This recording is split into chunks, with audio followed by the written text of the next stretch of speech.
Le bruit d'une bouteille de vin à 5000 € se déversant sur une cheville recouverte de soie est un son qui suspend le souffle d'une salle comme celle-ci. Mais lorsque le milliardaire Jean-Christophe Thorne a ricané, nettoyez ça et essayez de ne pas laisser votre incompétence tacher le sol. La serveuse, Hélène, n'a pas bronché. Au lieu de cela, elle l'a regardé droit dans les yeux, sa voix à peine un murmure, mais elle a transpercé tout le restaurant. Surtout, ne me provoquez pas, il pensait qu'elle n'était qu'une serveuse. Il était sur le point de découvrir à quel point il avait tort, et le prix de cette erreur serait son empire tout entier. L'Écrin n'était pas un restaurant. C'était une déclaration. Niché dans une rue pavée d'un coin oublié du centre-ville, il n'avait ni enseigne, ni site web, et une liste d'attente dont la rumeur disait qu'elle était longue de 3 ans. Pour y dîner, il ne fallait pas seulement de l'argent. Il fallait un lignage. L'air à l'intérieur était feutré, sentant le vieil argent, les truffes blanches et une légère note florale de jasmin.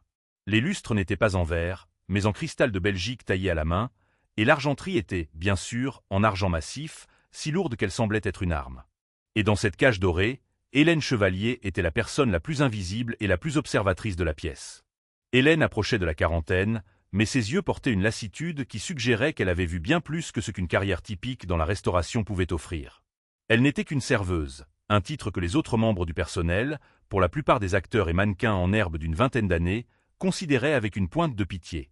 Ils ne la comprenaient pas. Hélène n'était jamais en retard.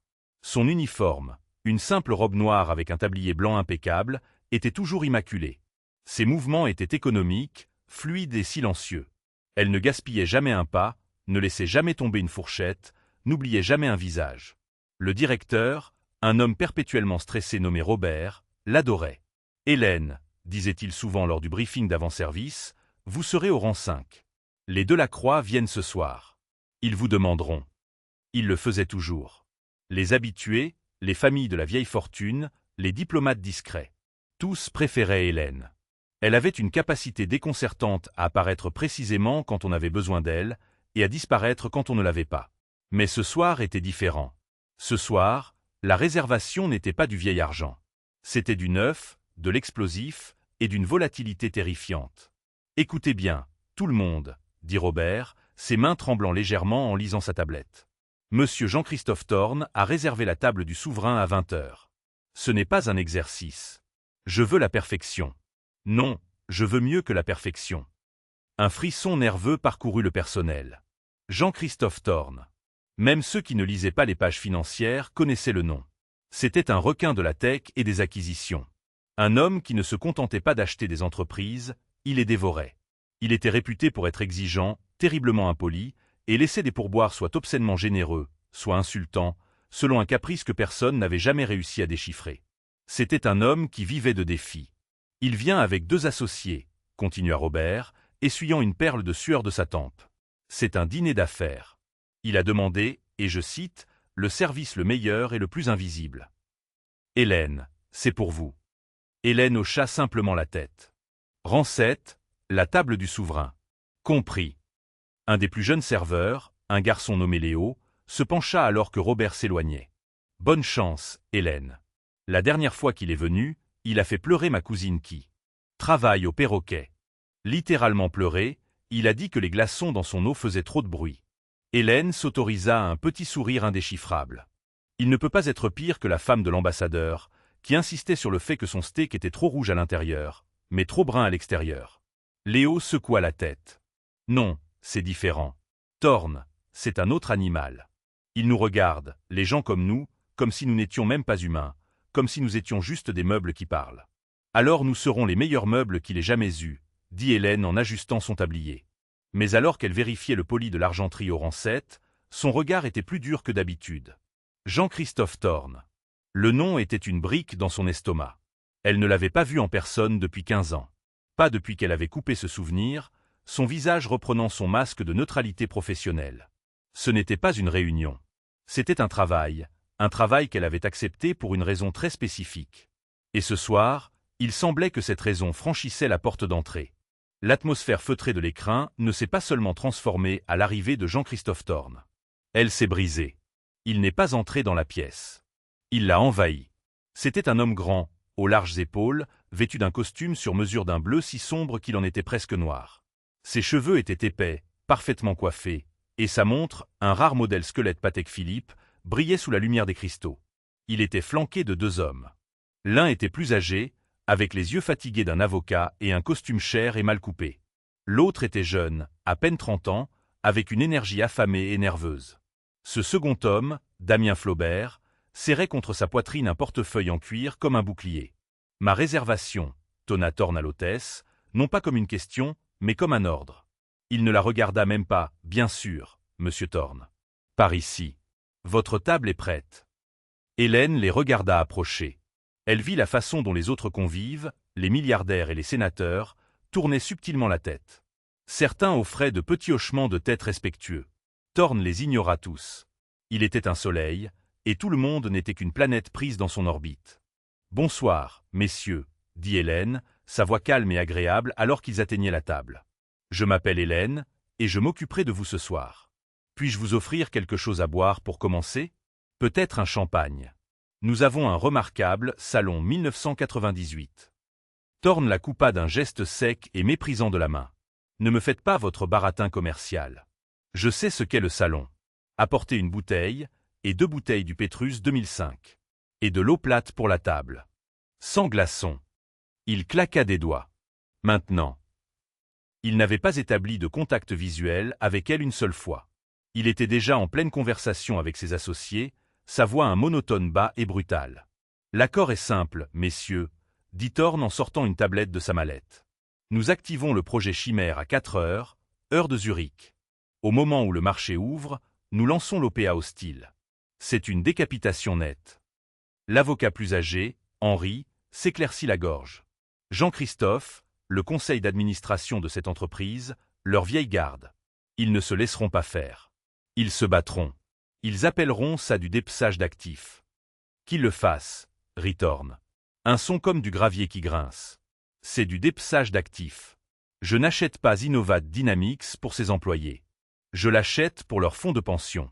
Il est surfinancé de 2 milliards d'euros. Nous l'absorbons, nous l'utilisons comme levier contre le coût d'acquisition, et nous vendons l'entreprise à la découpe. C'est magnifique. Damien Flaubert, le plus jeune, s'agita.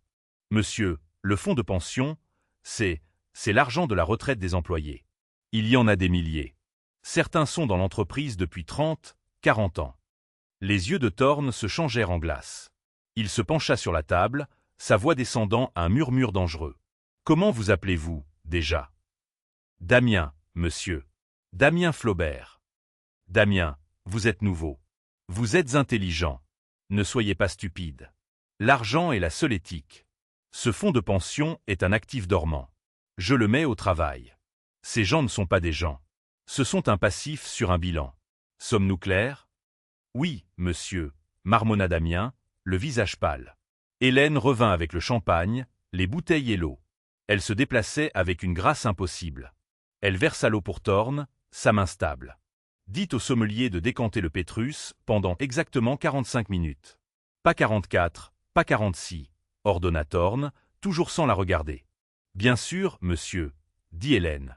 En se tournant pour partir, elle croisa le regard de Damien Flaubert. Ses yeux étaient écarquillés d'un mélange de peur et de dégoût de soi. Il ressemblait à un homme qui se noie. Hélène sentit une colère froide et familière s'installer dans sa poitrine. Elle avait déjà vu des hommes comme Jean-Christophe Thorn, des hommes qui bâtissaient des empires sur les os des passifs. Elle apporta le Pétrus au poste du sommelier, son esprit en ébullition. Connectant les points. Innovat Dynamics. Projet Chimère. Un fonds de pension de 2 milliards d'euros. Elle connaissait l'entreprise. C'était une firme technologique de la vieille école, pionnière dans la fabrication de semi-conducteurs. C'était aussi, elle le savait, basée près de Grenoble, sa région natale. Elle retourna à la table pour prendre leur commande de nourriture. Thorn était en pleine tirade. Tout le système est construit pour moi, Damien. Des gens comme moi. Les réglementations ne sont que des suggestions, des lignes derrière lesquelles les petits hommes doivent se tenir. C'est nous qui traçons les lignes. Mais l'AMF, monsieur, s'aventura Damien. Le nouveau cadre sur l'absorption des fonds de pension. Thorn frappa la table de sa main, faisant sursauter la lourde argenterie. Au diable l'AMF. C'est une bande de vieilles femmes sans dents. La seule chose qui compte, c'est la vitesse. Le temps qu'ils comprennent ce que nous avons fait, l'argent sera à Zurich. L'entreprise sera dépecée, et je serai sur mon yacht. Hélène se tenait silencieusement, son carnet à la main. « Êtes-vous prêts à commander, messieurs ?» Thorne leva les yeux, la voyant enfin, et il était clair qu'il ne voyait pas une personne. Il voyait une interruption. « Apportez-moi la côte de bœuf. Saignante, grillée. Ne m'embêtez pas avec les détails, lança-t-il. Il fit un geste vers ses associés. « Donnez-leur n'importe quoi. Ce n'est pas eux qui paient. »« Très bien, monsieur, » dit Hélène, sa voix inchangée. Mais alors qu'elle s'éloignait, un plan commençait à se former. Jean-Christophe Thorne croyait que les réglementations étaient des suggestions. Il croyait qu'il était au-dessus des lignes. Il avait oublié à qui il parlait. Il avait oublié qui, autrefois, écrivait ces lignes. Le dîner se déroula comme un accident de voiture au ralenti. Thorne était une force de la nature, consommant le vin, la nourriture et la dignité de ses associés avec un appétit tout aussi terrifiant. Il réprimanda Damien Flaubert pour avoir utilisé la mauvaise fourchette pour sa salade, et il rejeta Henri, l'avocat, pour sa pensée trop étriquée. « Vous êtes un angoissé, Henri, » beugla Thorne en se servant un autre verre de Pétrus. « C'est pourquoi vous êtes sur ma liste de paix, et non l'inverse. Vous voyez le risque, je vois l'opportunité. » « Mais Jean-Christophe, » plaida Henri, « ce que Damien mentionne, le nouveau cadre de l'AMF, ce n'est pas juste une suggestion. C'est le code 15C 33. Il verrouille spécifiquement les actifs des fonds de pension lors d'une OPA hostile. Sauf si une dérogation est déposée 90 jours à l'avance. Vous n'avez pas de dérogation. Thorne se mit à rire. Code 15. Quoi? Vous croyez que ça m'intéresse? Le transfert sera acheminé via notre société holding à Zurich. Creditus AG. Il se fiche de l'AMF. C'est une faille, Henri. Une grande et belle faille. Hélène, qui débarrassait les assiettes à pain, se figea une fraction de seconde. Creditus AG. Le nom la frappa comme un coup de poing. L'institution bancaire de l'ombre la plus notoire au monde, un trou noir pour l'argent du sang, les fonds blanchis et les actifs pillés. Si Thorne utilisait Creditus, ce n'était pas seulement une OPA agressive. C'était une conspiration criminelle. Elle vit le visage de Damien Flaubert. Il le savait aussi. Le jeune homme avait l'air physiquement malade, son bar de ligne d'à 80 € l'assiette laissé intacte. « Je crois que j'ai besoin d'air, » murmura Damien en se levant. « Asseyez-vous, » ordonna Thorne. Les mots n'étaient pas forts, mais ils avaient la force d'une poussée physique. Damien s'assit. « Vous ne partez pas avant que je le dise. Vous ne respirez pas avant que je le dise. Vous êtes ma propriété jusqu'à ce que ce contrat soit signé. Vous me comprenez? » « Oui, Jean-Christophe, » murmura Damien, la tête baissée. C'était le moment qu'Hélène attendait. Le moment d'orgueil pur et non dilué. Thorne, ivre de son propre pouvoir et des 2 bouteilles de Pétrus qu'il avait principalement consommées lui-même, reporta son attention sur son steak. Il en coupa un gros morceau saignant, puis, avec un air de pétulance soudaine et enfantine, il fit signe à Hélène. « Vous, » dit-il en claquant des doigts. « Mon verre de vin est vide. » Hélène s'approcha de la table, son visage un masque parfait de professionnalisme serein. Elle prit la 3e bouteille de Pétrus. « Monsieur, c'est un vin très puissant. Êtes-vous en train de critiquer ma consommation ?» ricana Thorne. Versez simplement le vin, le meuble. Alors qu'elle se penchait, Thorne, dans un geste maladroit et arrogant, agita la main avec mépris. « Non, laissez tomber. Je veux plus du salon 98. Allez le chercher. » Sa main, se balançant sauvagement, heurta son poignet. C'était un accident, mais ce n'en était pas un. C'était la manifestation physique de sa négligence, de son sentiment de droit, de son manque absolu de considération pour toute personne dans la pièce à part lui-même. La lourde bouteille de Pétrus à 5000 € bascula. Le vin rouge s'enfonçait jaillit, non pas sur la table, mais directement sur les genoux de Thorne, éclaboussant son pantalon, sa cravate en soie, et le visage pâle et terrifié de Damien Flaubert. Le restaurant devint silencieux. Le seul son était le goutte-à-goutte du vin sur le sol en marbre. Henri, l'avocat, avait l'air d'avoir vu un fantôme. Damien Flaubert était figé par le choc, du vin rouge coulant de ses cils. Thorne baissa les yeux. Il vit la tache s'étendre sur son costume sur mesure à 10 000 €. Il vit la ruine. Il leva les yeux, son visage pâle de rage, se contorsionnant en un masque de pure fureur. Il ne cria pas, il murmura. Et c'était bien pire. Espèce de maladroite, bonne à rien. Il se leva, la lourde chaise raclant le sol. Avez-vous la moindre idée de ce que coûte ce costume? Il coûte plus que toute votre vie pathétique. Vous êtes viré. Il se tourna vers Robert, le directeur, qui se précipitait maintenant, le visage cendré. « Je veux qu'elle soit virée. Je veux qu'elle soit sur liste noire. Je veux qu'elle ne travaille plus jamais dans cette ville.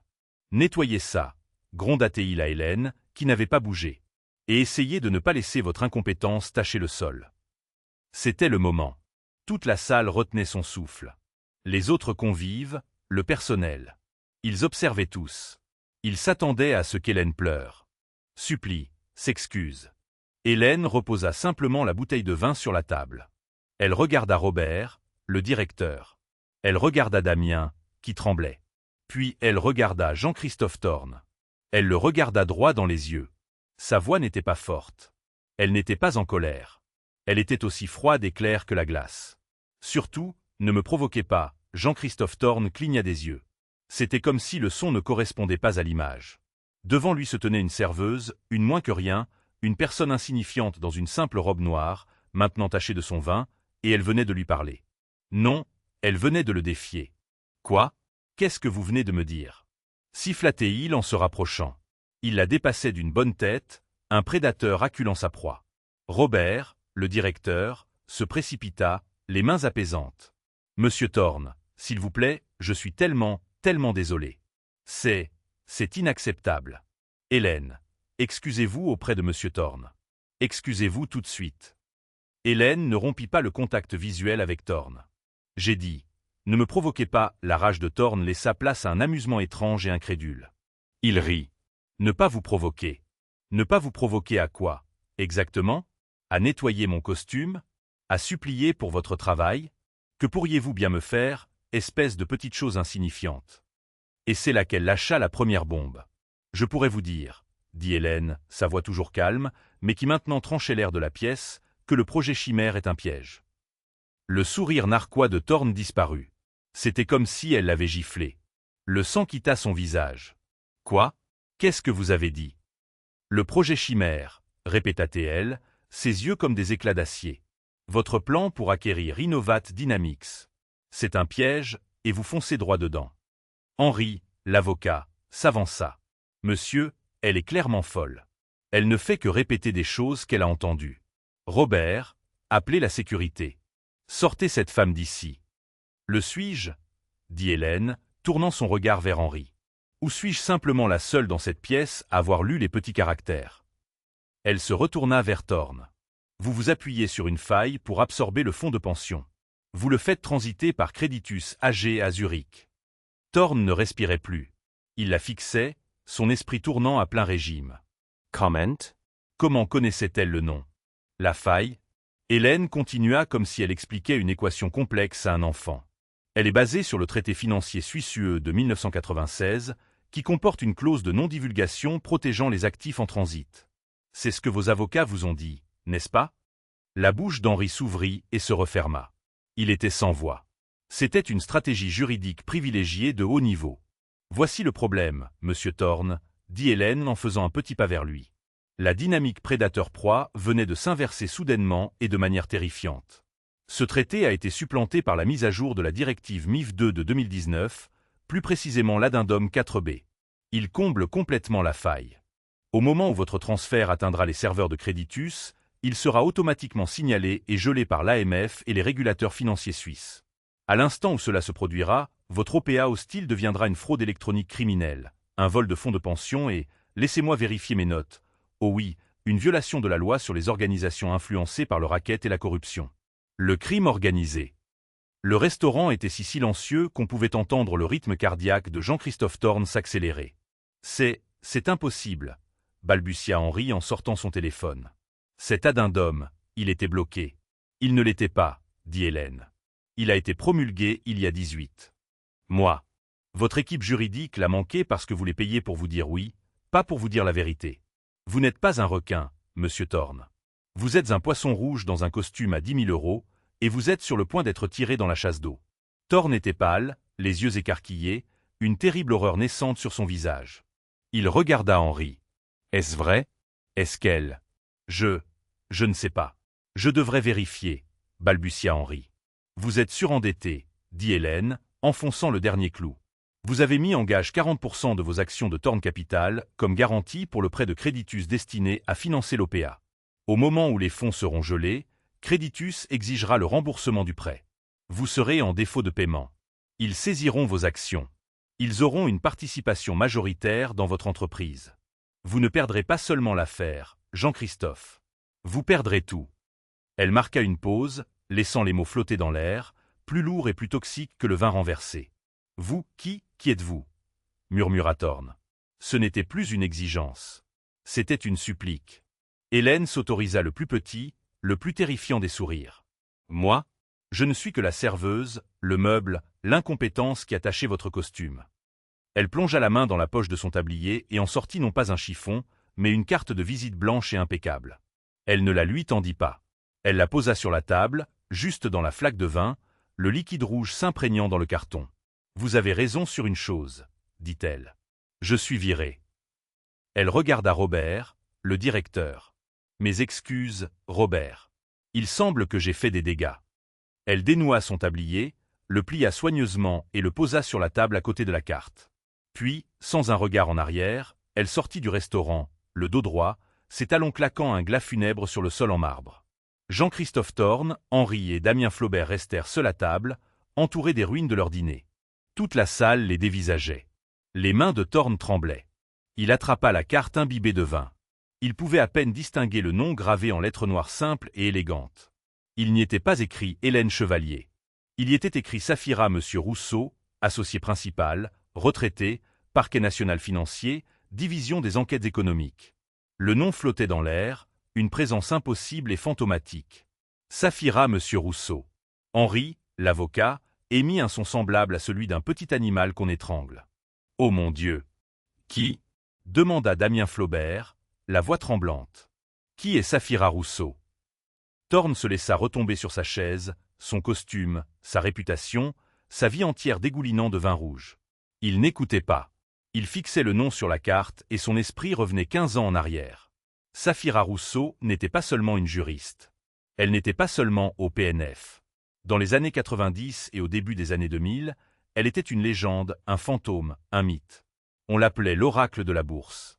C'est elle qui écrivait les codes.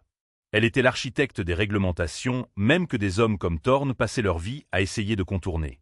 C'est elle qui avait fait tomber 3 des plus grandes banques d'investissement de l'histoire. Pas avec un cri, mais avec un murmure. Elle ne se contentait pas de trouver les failles. Elle les créait comme des pièges, mettant au défi des hommes arrogants d'y mettre le pied, puis elle les refermait. Elle était brillante. Elle était implacable. Elle était intouchable. Et puis, il y a 15 ans, au sommet absolu de son pouvoir, elle avait disparu. Elle a pris sa retraite, murmura Thorn, sa voix brisée. Elle a déménagé en Italie pour cultiver des oliviers. C'était l'histoire. Jean-Christophe, dit Henri, sa voix tremblante alors qu'il faisait défiler frénétiquement son téléphone. Jean-Christophe, elle avait raison. L'addendum 4B. C'est réel. C'est tout à fait réel. L'accord est un poison. Thorn leva les yeux, le regard fou. Appelez-moi Marc. Jean-Christophe, nous devrions. Maintenant. Rugit Thorn. Le sortilège était rompu. Les convives sursautèrent. Robert, le directeur, tressaillit. Appelez-moi Marc Roche. Et découvrez où elle vit. Thorn jeta une carte American Express noire sur la table. Payez pour tout. Et vous, gronda-t-il à Damien Flaubert, pas un mot de tout ça à qui que ce soit. Vous n'êtes plus ma propriété. Vous êtes un témoin, et les témoins peuvent être amenés à disparaître. Il sortit du restaurant en trombe, laissant derrière lui une traînée de vin rouge et de terreur pure. Le trajet de retour vers son Penthouse fut un tourbillon de pensées paranoïaques et à grande vitesse. Une serveuse. Une serveuse. Depuis combien de temps travaillait-elle à l'écrin? Il y était allé une 12aine de fois. L'avait-elle observé? Il l'avait traité de meuble. Il fit irruption dans son Penthouse stérile, blanc sur blanc, un abîme de verre et d'acier surplombant la ville. Marc. Un homme sortit de l'ombre. Marc Roche était l'opposé de Jean-Christophe Thorn. Là où Thorn était bruyant et ostentatoire, Marc était un murmure. Il était le chef de la sécurité de Thorn, son homme à tout faire, un ancien agent de la DGSE sans dossier, sans morale et d'une loyauté sans faille achetée et payée. Monsieur, dit Marc, sa voix un monotone plat et sans inflexion. Une femme à l'écrin? Une serveuse? Hélène Chevalier? Non. Saphira Rousseau. Je dois tout savoir.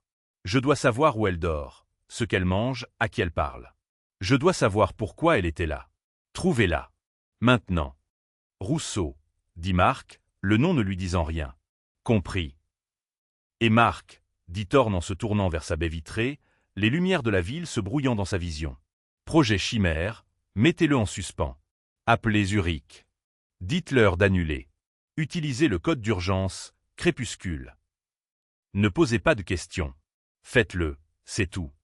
Oui, monsieur. Marc se fondit à nouveau dans l'ombre. Thorne était seul. Il arracha sa cravate tachée de vin, ses mains tremblant d'une nouvelle émotion. Ce n'était pas de la rage, c'était de la peur. Il avait passé sa vie entière à construire un empire en partant du principe qu'il était l'homme le plus intelligent et le plus impitoyable de n'importe quelle pièce. En une seule conversation de 5 minutes, une serveuse ne l'avait pas seulement désarmé. Elle avait révélé que tout son empire n'était qu'un château de cartes, et elle tenait l'allumette. Il se versa un grand verre de whisky, mais le liquide ne pouvait calmer le tremblement de ses mains. Pourquoi Saphira? Pensa-t-il. Pourquoi un restaurant? Pourquoi moi? Ce n'était pas une coïncidence. Ce n'était pas une rencontre fortuite. C'était un assassinat. Un assassinat ciblé, précis, de sa réputation. Elle ne l'avait pas seulement prévenu. Elle l'avait exécuté juste devant son équipe. Et puis la pensée la plus terrifiante de toutes. Elle ne lui avait pas seulement parlé du piège. Elle ne l'avait pas seulement sauvé de la ruine. Et si elle l'avait laissé voir le piège? Et si ce n'était pas la fin de son plan? Et si ce n'était que le début? 1 heure plus tard, Marc Roche revint. Il tenait un seul dossier mince. Alors, lança Thorne. C'est un fantôme, dit Marc. Et pour la première fois en 10 ans que Thorne le connaissait, Marc Roche semblait décontenancé. Qu'est-ce que ça veut dire, un fantôme? Ça veut dire que depuis 15 ans, Saphira Rousseau n'existe pas. Pas de carte de crédit, pas de compte bancaire, pas de propriété, pas d'empreinte numérique. L'identité d'Hélène Chevalier qu'elle utilisait au restaurant, c'est une coquille. Une très bonne. Numéro de sécurité. Social enregistré. Dossiers fiscaux. Tout payé à temps, en espèces. C'est une identité de couverture de qualité professionnelle. Alors, où est-elle? C'est le problème, monsieur, dit Marc. Je ne sais pas. Comment ça, vous ne savez pas? Vous êtes le meilleur. Trouvez-la. Elle ne peut pas s'être volatilisée. Oh, si, monsieur, dit Marc en ouvrant le dossier. Il y avait une seule photo à l'intérieur. C'était une image granuleuse d'une caméra de sécurité de la ruelle derrière l'écrin. Elle montrait Hélène Saphira sortant par la porte de service, défaisant ses cheveux qui tombaient en une longue cascade sombre. Elle n'est pas montée dans une voiture. Elle n'a pas appelé de taxi. Elle a simplement descendu la ruelle et a disparu du cadre. Je l'ai suivie depuis le restaurant, dit Marc. Elle a marché 3 pâtés de maison, est entrée dans la station de métro Concorde, et c'est tout. Elle n'en est jamais sortie. Ni de cette station, ni d'aucune autre. Elle a disparu. Thorne fixa l'image. La femme sur la photo, elle avait l'air différente, plus jeune, plus dangereuse. C'est une ancienne du gouvernement, monsieur. Habilitation secret défense. Elle sait comment disparaître. Ce n'était pas un travail. C'était une mission. Le sang de Thorne se glaça. Une mission pour qui? Marc Roche le regarda simplement. C'est ce que vous devez découvrir, monsieur. Parce que quel que soit son employeur, il vient de vous sauver la vie. Ou il vient de vous mettre en dette envers lui. Thorne regarda de nouveau la ville. Il avait arrêté l'accord. Il avait sauvé son entreprise. Il aurait dû être soulagé. Mais il ne ressentait qu'une nouvelle terreur insidieuse. Saphira Rousseau ne l'avait pas seulement averti. Elle avait activé quelque chose. Elle lui avait mis une laisse. Et maintenant, il devait attendre. Attendre qu'elle tire dessus. Le sommeil était impossible. Thorne passa les 48 heures suivantes dans une prison qu'il s'était lui-même imposée dans son Penthouse, un tigre en cage arpentant ses sols en marbre. Il avait suivi le conseil de Marc. Le projet chimère était mort. L'appel à Zurich avait été tendu. Les banquiers de Créditus AG n'étaient pas satisfaits. Mais le code d'annulation, crépuscule, avait fonctionné. Les contrats étaient annulés. Les transferts en attente annulés. Le coût était astronomique. Les frais de résiliation pour rompre l'accord se chiffraient à 9 chiffres. Une leçon à 100 millions d'euros. Mais alors que Thorne fixait son 20e verre de whisky, il savait que 100 millions d'euros, c'était bon marché. Safira Rousseau avait eu raison. Il avait sa propre équipe interne d'experts comptables judiciaires, les vrais requins, ceux qu'il gardait hors des livres officiels, pour vérifier sa théorie sur l'addendum 4B. C'était pire que ce qu'elle avait dit. Elle a été gentille, lui avait dit son analyste en chef, un homme nommé Peterson, sur une ligne sécurisée, la voix tremblante. Monsieur, l'addendum, il ne se contente pas de geler les actifs, il déclenche une enquête pénale transjuridictionnelle automatique. Le PNF, l'AMF, les Suisses, même les autorités fiscales allemandes. C'est un paquet rouge. Au moment où le transfert aurait été initié, vous n'auriez pas seulement perdu vos actions. Vous auriez été confronté à une demande d'extradition. Ils auraient tout pris, jusqu'à vos boutons de manchette. Thorne avait raccroché. Il était un homme mort qui avait bénéficié d'un sursis de dernière minute. Mais par qui et pourquoi? Il était un homme qui croyait en un univers simple. Soit on mangeait, soit on était mangé. Pour la première fois, il réalisait qu'il y avait une troisième option, être élevé en batterie. Safira l'avait-elle élevé? L'avait-elle laissé construire son empire tout en sachant qu'elle pouvait le lui enlever à tout moment? Il regarda la carte de visite tachée de vin, qu'il avait repêchée sur la table et qu'il gardait maintenant sur son bureau comme une relique religieuse. Safira Monsieur Rousseau, retraité. Vous êtes une menteuse, murmura-t-il à la carte. Vous n'avez jamais pris votre retraite. Vous avez juste changé de terrain de chasse. Il était obsédé par les détails, son visage, ses yeux. Il l'avait traité de meuble. Lui, Jean-Christophe Thorne, un homme qui se targuait de voir tous les angles, toutes les menaces, s'était fait servir du champagne par la personne la plus dangereuse du monde financier. Et il ne l'avait même pas vu. Puis il y avait l'autre problème, Damien Flaubert. Le jeune homme était un élément imprévisible. Il avait tout vu, tout entendu. Il connaissait le nom, Safira Rousseau. Il connaissait les détails du projet Chimère. Il savait, surtout, que Jean-Christophe Thorne avait été mis à genoux par une serveuse. Le conseil de Marc Roche était simple et brutal. Il doit avoir un accident. Un bateau, une voiture, quelque chose de discret. C'est un risque. Par le passé, Thorne n'aurait pas hésité. Une généreuse indemnité de départ pour la veuve éplorée. Un don à une œuvre de charité au nom de Flaubert. Propre. Simple. Mais maintenant, il hésitait. Il se souvenait du regard de Safira lorsqu'elle avait jeté un coup d'œil à Damien. Ce n'était pas de la pitié. C'était de la reconnaissance. Elle avait vu sa peur, sa conscience compromise. Et si tuer Damien était le vrai piège? Et si Safira observait pour voir ce qu'il ferait? Pour voir si la leçon avait été retenue? Non, avait dit Thorne à Marc. Laissez-le pour l'instant. Faites-le surveiller à chaque seconde, mais il ne doit pas avoir une égratignure. Vous faites une erreur, monsieur, avait dit Marc. C'est moi qui vous paie, Marc. Vous n'avez pas à me dire quand je fais une erreur. C'est l'oracle qui le fait maintenant. Sortez. Le troisième jour, sans un mot, sans contact, sans signe de Safira Rousseau, Thorne commença à craquer. Il n'avait pas seulement peur. Il était curieux. Il était un solutionneur de problèmes. Et c'était le plus grand problème qu'il ait jamais affronté. Pourquoi une serveuse? Il n'arrivait pas à se sortir cette question de la tête. Pourquoi ce travail? C'était un rôle dégradant, mal payé, épuisant. Une femme avec son esprit, elle pourrait diriger le monde. Pourquoi le servait-elle? Il avait besoin de comprendre. Il avait besoin de la revoir. Mais c'était un fantôme. Elle avait disparu. Où l'avait-elle? Il réfléchit. Elle n'était pas seulement un fantôme. C'était une professionnelle. Elle avait une identité de couverture. Hélène Chevalier. Cette identité devait avoir une adresse. Marc, cria-t-il. Marc était là, comme toujours. Monsieur. L'identité d'Hélène Chevalier. Vous avez dit qu'elle avait des dossiers fiscaux, un numéro de sécurité sociale. Ça veut dire qu'elle a une adresse enregistrée. Je me fiche de savoir si elle n'est pas là.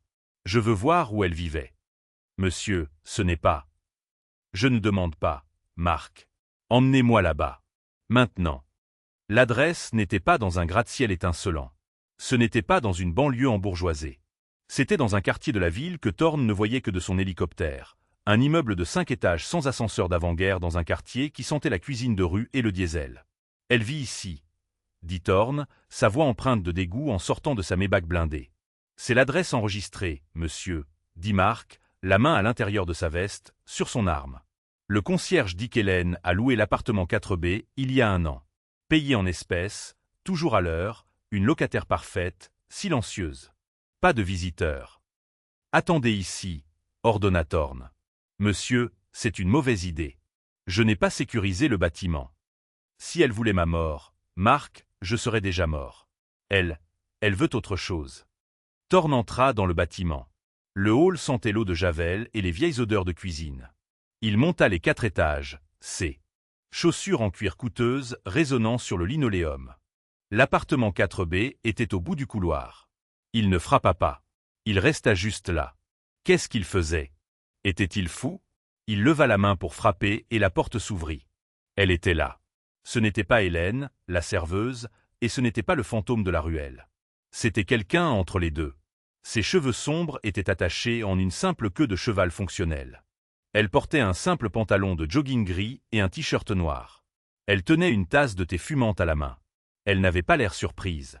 Elle avait l'air de s'ennuyer. « Vous êtes en retard, » dit Saphira Rousseau. « Je vous attendais il y a 48 heures. » L'esprit de Thorn se vida. Tout le pouvoir, la rage, la peur. Tout s'évapora.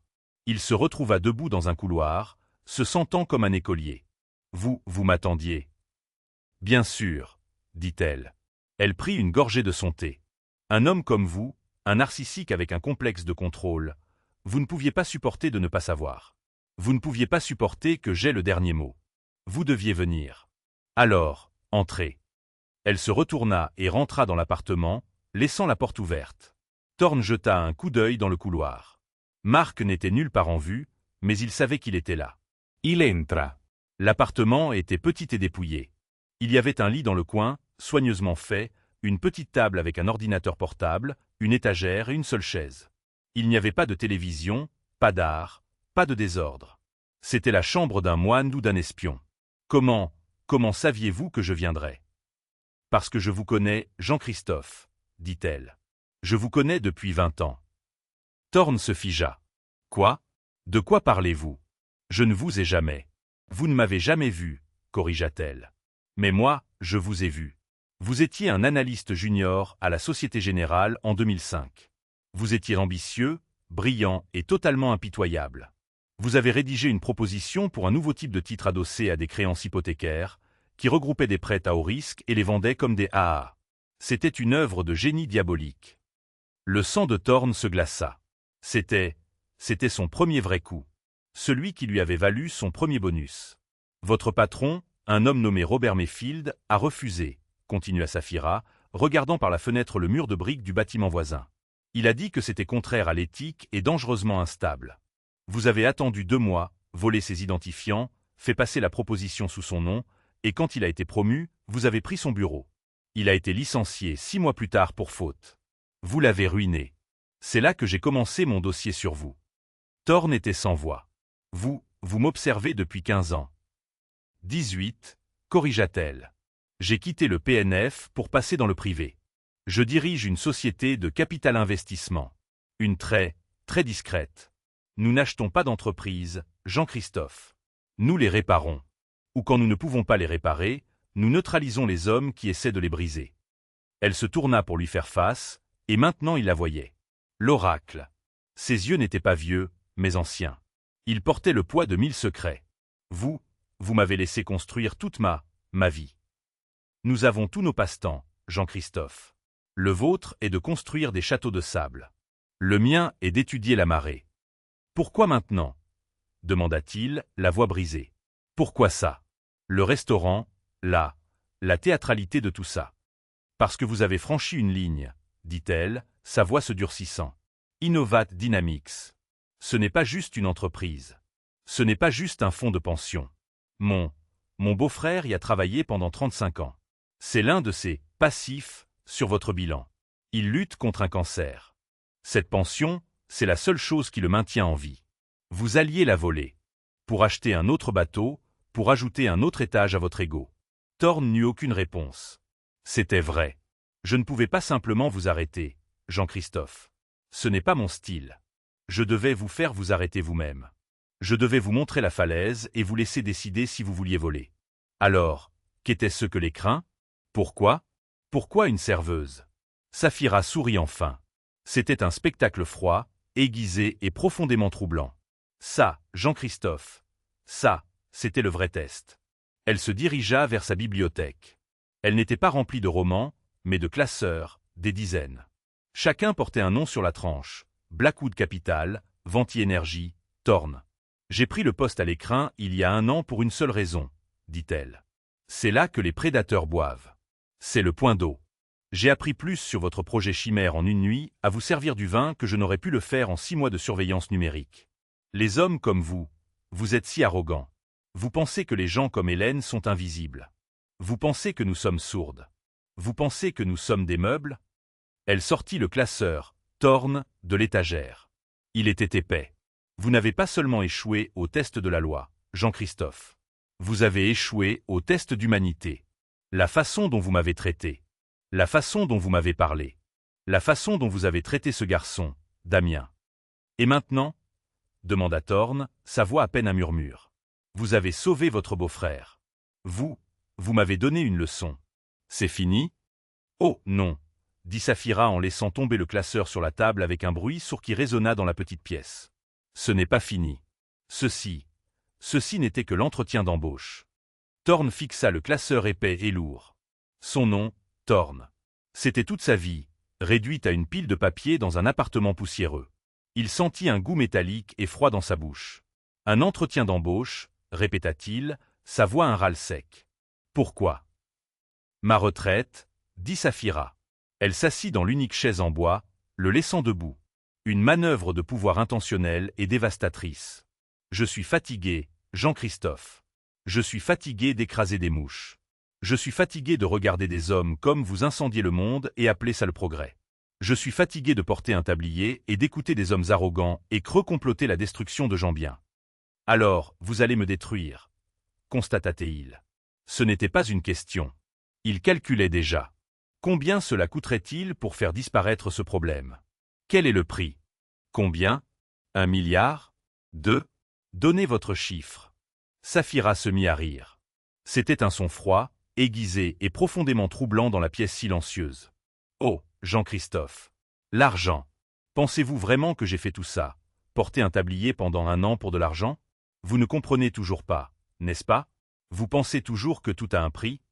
Elle se pencha en avant, et sa posture décontractée disparut, remplacée par l'énergie enroulée d'un serpent. Il n'a jamais été question de votre argent, Jean-Christophe. Il était question de votre âme. Et vous m'avez montré que vous n'en aviez pas, alors pourquoi? Exigea-t-il, sa voix se brisant. Le vin, l'avertissement. Pourquoi me sauver de chimères? Pourquoi ne pas simplement me laisser brûler? Parce que, dit-elle, sa voix descendant à un murmure mortel, vous n'attaquiez pas seulement une entreprise. Vous attaquiez ma famille. Le sang de Thorne se glaça. Quoi? Le mari de ma sœur, Marc. C'est l'un de vos passifs. 35 ans qu'il a donné à Innovat Dynamics.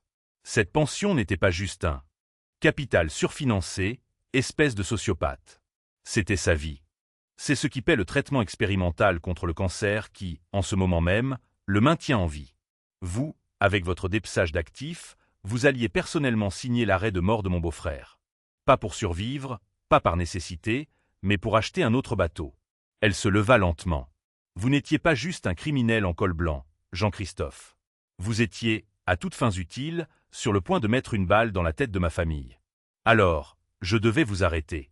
Je ne pouvais pas simplement vous laisser brûler. Cela aurait été une abdication. Donc tout ça n'est qu'une vendetta? Demanda-t-il, se raccrochant à un mobile qu'il pouvait comprendre. Ça a commencé comme ça, admit elle. Mais en vous observant, en vous servant du champagne et en vous écoutant réprimander ce pauvre garçon terrifié, Damien, j'ai réalisé quelque chose. Un Jean-Christophe Thorne détruit est inutile. Un Jean-Christophe Thorne en faillite et incarcéré n'est qu'un autre titre de journal. C'est un gâchis.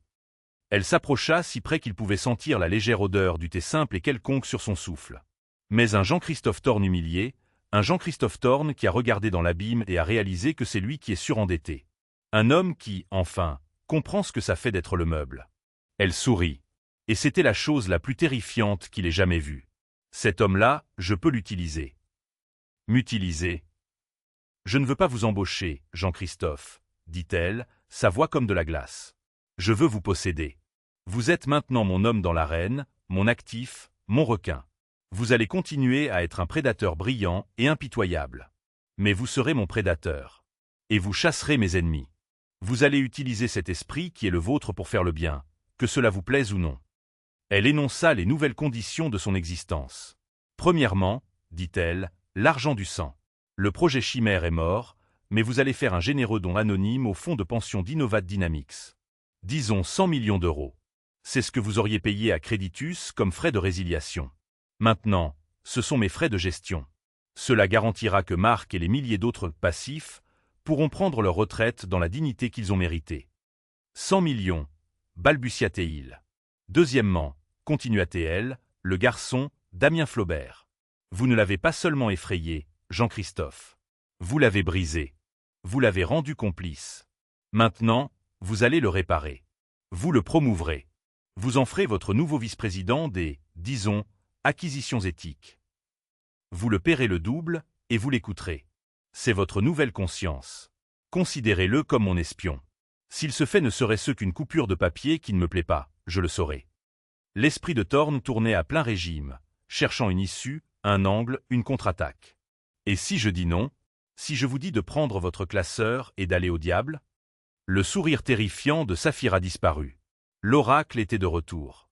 Alors, je ne vais pas seulement voir la presse, dit-elle. Je vais voir Marc. Je lui offre le double de ce que vous le payez. Et je lui dirai que je sais pour Dubaï. Pas seulement l'accident malheureux avec votre rival, Dmitri, mais la vraie histoire. Celle où Dmitri n'est pas tombé de son yacht, mais a été poussé après que l'agent de Marc lui a injecté une solution de chlorure de potassium pour simuler une crise cardiaque. Une petite astuce pour tromper le médecin légiste. Le visage de Thorne devint blanc. « Je donnerai à Marc un choix, » siffla-t-elle. « Tomber avec vous ou témoigner contre vous. Et puis, comme petit bonus, je lui ferai se souvenir que vous venez de lui donner un ordre verbal de faire taire un jeune homme nommé Damien Flaubert. Vous ne serez pas seulement ruiné, Jean-Christophe. Vous serez enterré. Vous serez dans une prison de haute sécurité si vite que votre tête tournera, et le seul actif qu'il vous restera sera un paquet de cigarettes. Suis-je clair? Elle laissa la menace planer, épaisse et étouffante dans l'air. Le combat était terminé. L'arrogance, le pouvoir, l'ego milliardaire, tout s'était évaporé. C'était une coquille de verre fragile, et elle l'avait brisée d'une seule pierre parfaitement visée. Il était vaincu. Pas par le marché, pas par un rival, mais par une serveuse.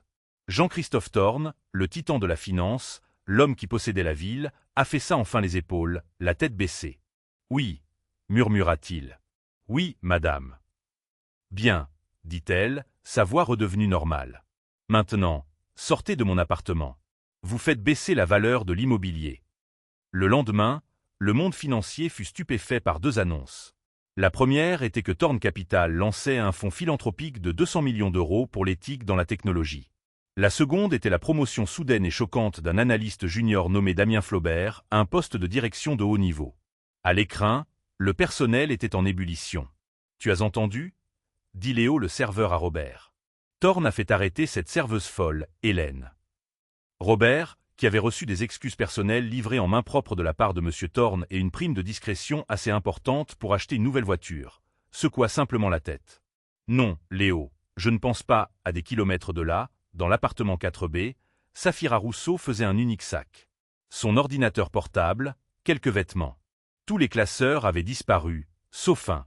Elle laissa le classeur Thorne sur la petite table, un petit rappel pour le nouveau locataire s'il devenait un jour courageux. Elle sortit de l'immeuble sans se retourner. Elle passa devant la Maybach blindée qui était garée au coin de la rue. La vitre teintée se baissa.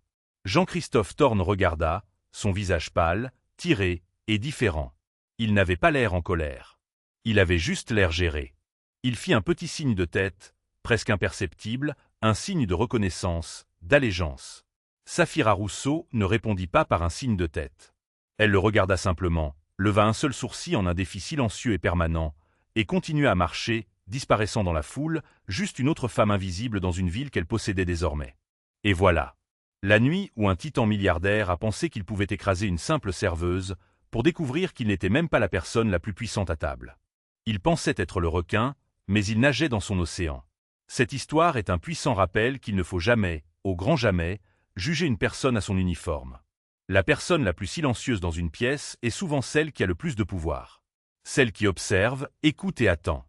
Qu'avez-vous pensé du plan ultime de Saphira? Était-ce la justice ou juste une autre forme de contrôle? Faites-nous part de vos réflexions dans les commentaires ci-dessous. Nous lisons chacun d'entre eux, et vos histoires et vos idées sont ce qui rend cette communauté si incroyable. Si vous avez adoré cette histoire, et nous savons que c'est le cas, montrez-nous un peu d'amour en cliquant sur le bouton j'aime. Cela aide vraiment la chaîne. Et n'oubliez pas de partager cette vidéo avec quelqu'un qui a besoin d'un rappel que la vraie force ne réside pas dans le bruit que vous faites, mais dans la profondeur de votre jeu. Et si vous ne l'avez pas encore fait, qu'attendez-vous?